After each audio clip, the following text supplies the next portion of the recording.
에스겔 48번째 시간입니다. 오늘 말씀은 에스겔 48장 1절부터 29절 말씀입니다.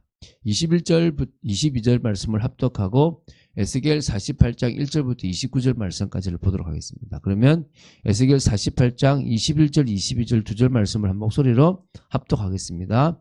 거룩하게 구별할 땅과 성읍의 기지 좌우편에 남은 땅은 군주에게 돌릴지니 곧 거룩하게 구별할 땅의 동쪽을 향한 그 경계선 앞 25,000척과 서쪽을 향한 그 경계선 앞 25,000척이라. 다른 목들과 연접한 땅이니 이것을 군주에게 돌릴 것이며 거룩하게 구별할 땅과 성전의 성소가 그 중앙에 있으리라.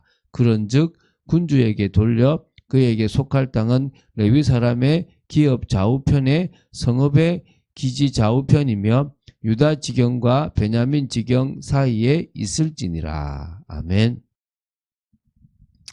자, 하나님은 이스라엘을 멸망시키셨습니다.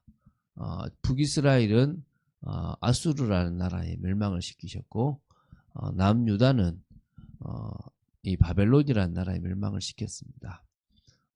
이 바벨론의 이 침공 때 끌려갔던 에스겔이 바벨론에 의해서 멸망되기 전부터 환상을 받고 그 환상이 멸망이라는 그 기점 전에 이렇게 한 징계가 어떻게 진행되는가에 대한 부분들, 심판에 대한 어떤 그런 예언들을 봤다면 그 이후에는 회복에 대한 것들을 계속 보고 있습니다. 지금은 새 성전, 새 제사, 새 땅에 대한 이야기들을 계속 봐나가는데요.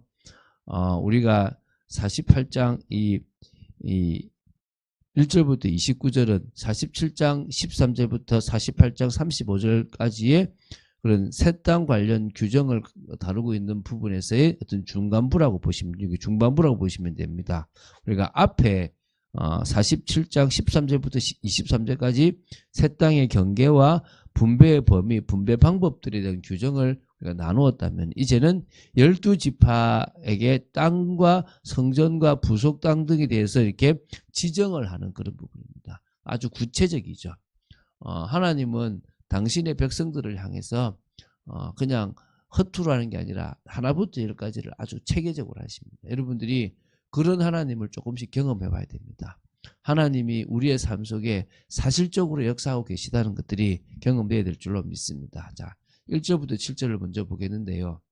자, 새 땅의 중앙부에 위치하고 있는 거룩한 구역과 왕의 기업을 기준으로 해서 북부 지역에서 7지파가 차지할 땅에 대한 내용입니다. 사실은 총 12지파에 대한 부분들이 분배가 다시 되어지는 거죠. 그래서 새 땅의 북부 지역에는 새 땅 북부 경계로부터 해서 단, 아셀, 납달리, 므낫세, 에브라임, 르우벤, 유다 지파 순으로 이렇게 땅이 할당받는 부분들이 이렇게 나옵니다. 그러니까 이러한 분배 방법이 과거 여호수아 당시에 가나안 정복의 땅 분배 방법과는 좀 다릅니다. 그러나 이제 좀 뒤에 보게 되겠지만은 먼저는 성전을 중심으로 왕의 땅, 또 레위인 제사장의 그리고 성읍 기재 속한 땅을 좀 구별하는 부분부터 시작해가지고 그 주변에 야곱의 본래 아내인 레아와 라헬의 아들들의 후손들이 자리 잡고 하고요. 변방에 그 첩이라고 하는 비라와 실바의 아들들의 후손들이 차지하는 방식으로 되어 있다라고 보시면 됩니다. 그래서 그 부분에서 좀 보는데요. 그래서 아까 말씀드렸지만 단, 아셀, 납달리, 므낫세, 에브라임, 르우벤, 유다 이렇게 지금 문제가 순서되어 있다고 보시면 됩니다. 자, 이들이 지금 거하게 될 땅은 우리가 47장에서 성전의 문지방에서 흘러나오는 이 생명수로 말미암아 회복될 땅입니다.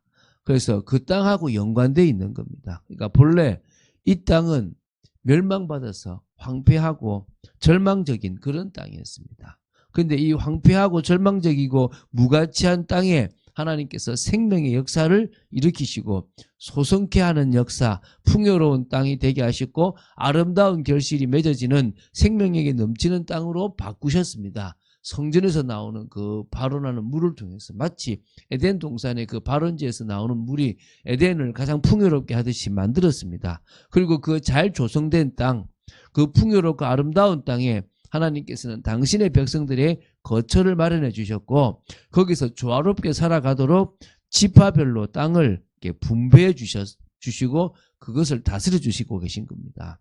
그러니까 그런 의미에서 하나님은 그 땅에 12지파만 있는 것이 아니라 우리가 거할 땅도 있다는 겁니다. 나중에는 그게 그 부분이 결국은 하나님께서 세우시는 예수 그리스도가 왕이 된 그런 나라에 대한 우리 분명히 가게 될 것이고 그곳에서 우리는 그리스도를 왕으로 모신 그분의 백성으로서의 분명한 인도와 축복을 받아 누리게 될 거라는 것입니다. 그게 얼마나 감사한 일입니까? 그렇죠? 자, 이제 8절부터 22절 좀 긴 내용인데요. 이 내용은요, 이 제사장의 땅과 레위인의 땅으로 이루어진 거룩한 구역과 또 거룩한 구역 아래쪽에서 구별된 성읍기지를 합한 사방 25,000척에 구별된 땅과 제사장 땅 안에 성전 부지 그리고 25,000척에 구별된 땅에 동서로 하여 주어진 왕의 땅에 대해서 이렇게 딱 이렇게 되어 있는 부분들이 있습니다. 그래서 아까 말씀드린 순서가 왕과 이렇게 어떤 제사장 이런 부분들인데요. 그래서 이 세 땅의 딱 중간에 거룩한 땅과 성읍기지 그리고 그 좌우에 왕의 기업이 딱 있었다는 거예요. 그래서 이 거룩한 땅은 동서로 길이가 25,000척 남북으로 길이가 25,000척이 된 딱 이렇게 정방향에 있죠. 그래서 이 거룩한 땅은 동일한 길이로 해서 남북으로 양분되었기 때문에 그중에 남쪽은 성소의 부지와 제사장의 거주지로 주어졌고요. 그 거룩한 땅의 북쪽은 이 성전에서 제사장을 도와 봉사하는 레위인들의 거주지로 이렇게 주어졌다는 겁니다. 그래서 거룩한 땅의 남쪽 제사장 거주지와 성소의 부지로 정해진 땅과 또 연안 남쪽으로는 거룩한 땅의 너비와 같은 너비로 하여서 길이가 약 5,000척인 성읍기지가 따로 또 구별되었다고 합니다. 그래서 그 모든 땅은 모두 하나님께 예물로 드려진 땅입니다. 그래서 여러분의 인생에서 이건 하나님의 것이다라고 생각되는 것들이 있다는 것은 감사한 겁니다. 하나님께 드려지는 축복된 삶이 되기 바랍니다. 그래서 우리가 주목할 부분은요. 이 세 땅 중앙에 위치하고 있는 거룩한 땅 중에서도 중앙이라고 할 수 있는 성소의 부지가 정해졌다는 겁니다. 그래서 영적 의미가 있지 않습니까? 새 땅 성소의 부지가 이처럼 새 땅 중앙에 딱 있다는 것은 이스라엘 백성들로 하여금 성전을 방문하기가 아주 용이하다는 겁니다. 그리고 백성들은 적어도 1년에 3차례는 의무적으로 성전을 방문해야 하는 부분들이 있지 않습니까? 그럼 구약과 똑같잖아요. 그죠? 그럼 그 방법들이 지금 우리가 지금 예배드리는 그 방법하고는 다르고 완전 구약처럼 보이는데 그 하나님 나라에 들어갔을 때는 어떨지는 우리가 좀 상징적인 부분과 또 실질적인 부분들이 있을 겁니다. 그러나 그 어떤 절차를 하든지 간에 가장 우리에게 유익한 부분으로 하나님께서 하실 거라고 보시면 됩니다. 그래서 이 성전을 딱 중앙에 놔두고 은혜의 중심에 놔두고 전체가 딱 이렇게 배치되어 있는 구조를 만들어 놨다고 보시면 되겠죠. 23절부터 29절은요.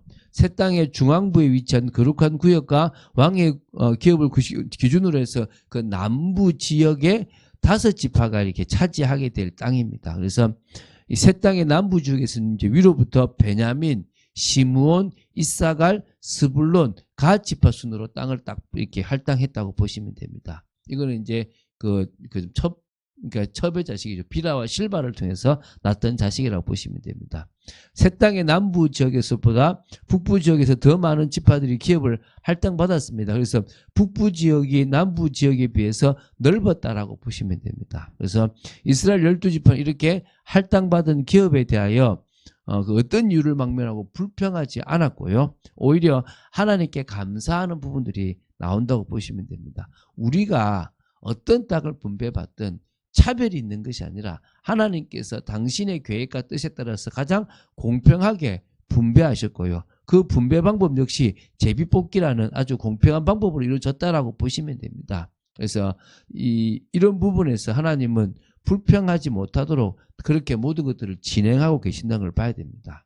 자, 그래서 이런 부분에 대해서 우리가 좀 볼 때 이 새 땅과 이 새 땅의 그 땅 분배를 여호수아 시대의 땅 분배와 좀 비교해 보면요, 몇 가지 좀 특이한 점이 있습니다. 첫 번째, 이 여호수아 시대의 제사장과 레위인들의 땅이 따로 구별되지 않고 각 지파의 기업의 일부가 되어서 할당되었지 않습니까? 이렇게 각 지파별로 이렇게 땅이 분배됐거든요. 그러니까 진짜 땅이 없었죠. 그런데 새 땅에서는 제사장과 레위인들의 땅이 따로 구별되었다는 부분이 좀 특이하고요. 두 번째는요, 여호수아 시대에는 왕의 기업을 주지 않았는데, 왜냐하면 그때 왕이 없었으니까 새 땅에서는 왕의 기업이 따로 주어졌다는 것도 차이가 있습니다. 세 번째는요, 여호수아 시대는요, 북쪽에서 기업을 얻은 이사갈, 스불론, 갈 지파가 남쪽의 기업을 얻게 되고, 남쪽의 대부분을 차지했던 유다 지파가 북쪽의 기업을 얻게 되었다는 차이가 있습니다. 좀 바뀌었죠, 그죠? 네 번째는 여호수아 시대의 유다 지파 내에서 기업을 할당받은 시므온 지파가 독립된 기업을 할당받았다라고 하는 부분들이 나옵니다. 그래서 이 세 땅의 분배는 역사적으로 실제 성취될 것을 말씀한 것이 아니라 장차 하나님 나라의 백성들이 하나님 나라를 온전히 차지하게 될 것을 상징적으로 보여준다라고 보기도 합니다. 그러나 그것이 실제적으로 되어질 것인지, 또 아니면 상징적인 의미를 가지고 그 중앙을 중심으로 하나님께서 이 12지파를 배치하듯 모든 것들을 배치하는 건지, 그거는 우리가 모릅니다. 그러나 분명한 것은 사실적이라는 겁니다. 하나님은 분명히 당신의 백성에게 왕 대신 예수 그리스도를 중심으로 모든 백성들이 있게 될 땅을 허락하실 거란 말입니다. 그걸 지금까지는 이 무천년 시대에 있던 것으로 생각했지만, 그러나 분명히 있을 거라고 보시면 됩니다. 자, 그래서 우리는 뭐냐? 지금 이 땅에 있다가 사라져버릴 이것에 관심 가지는 것이 아니라 영원한 것을 관심 가지는 겁니다. 그게 영생에 대한 겁니다. 영생을 얻은 자만이 얻을 땅입니다. 오늘 우리가 그 축복을 받아 누리고 주님과 함께 왕노릇하게 될 그날을 기대하며 오늘도 믿음으로 나아가야 될 줄로 믿습니다. 주는 그리스도시요 살아계신 하나님의 아들이심을 고백합니다. 저희들에게 주시는 그 은혜와 또 하나님의 예비된 그런 거처들이 분명히 있음을 저희들은 믿습니다. 아버지 하나님, 이 땅에 없어질 것에 소망 가지는 것이 아니라 영원한 세계를 바라보며 오늘 은혜 받고 오늘 하나님을 바라보며 하나님 나라를 이루는 저희들 되도록 지켜 주시옵소서. 오늘도 주님 사랑합니다. 은혜 내려 주시옵소서. 주 예수 그리스도 이름으로 기도드립니다. 아멘.